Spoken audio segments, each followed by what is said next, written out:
حبايبي كل سنة وانتوا طيبين. قررت يا حبايبي ان انا اريح بقى نفسي من المية والبلبطة والجو ساقعة، وجبت فوطة ايك واي وقلت اعمل بيها السيراميك. كل مرة كنت بغسل السيراميك بقى بخرطوم ومية وبلبطة والجو ساقعة، فقلت بقى انضف التنظيفة دي قبل رمضان عشان خاطر ناوية والنية لله. ان انا مش هعمل حاجة في العيد خالص الا حاجات بسيطة، اللي هتعوز تتنضف هتتنضف، اما ان انا اقلب الدنيا والكلام ده نو نو نو. دي تاني سنة ان انا اعمل الحوار ده، يعني السنة اللي فاتت ما عملتش حاجة في العيد الا حاجات بسيطة، والسنة دي ان شاء الله برضك هعمل في العيد حاجات بسيطة. ان انا مش هقلب الدنيا والكلام دوت، لا ما بستمتعش يا جماعة برمضان. نص رمضان بيضيع في التنظيف وفي القلبان. تعالوا اوريكم بقى في الحيطه. بصوا شايفين هي الحيطه عندي نضيفه لان انا ايدي فيها على طول، بس بيبقى في طرطشه زيت والكلام دوت.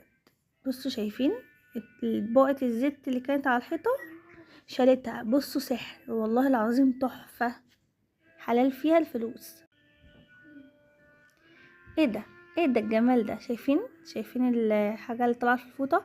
انا السيراميك مني ايدي فيه نضيف، بس طبعا مكان الآلية والحاجات دي ممكن يطرطش حاجه، فمش مستاهل ان انا اصبن والكلام ده.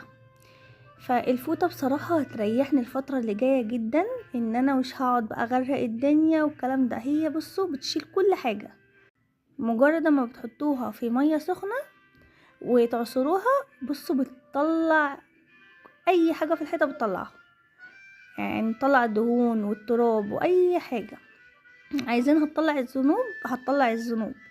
حلوه جدا، مش دعوه بالهبل اللي انا بعمله ده. انا كنت بجربها في القلم دوت ثابت جدا، فبصوا ما حدش يعمل اللي انا بعمله دوت. طلعته بس مش اللي هو قوي. شايفين المطبخ؟ انا والله كنت سايبه الظرف عشان خاطر اجرب الفوطه معاكم وانضف تنظيفه واحده. خلت الضرفه تلمع. بصوا شايفين الفرق ما بين النص ده والنص اللي فوق؟ يا لهوي. والله انا كنت سايباه عشان خاطر انا عارفه ان انا هعمل تنظيفه فاجيبه بالمره، بس فعلا حلوه قوي قوي قوي الفوطه، خطيره، عجبتني، وبصراحه بنصح اي حد يجيبها.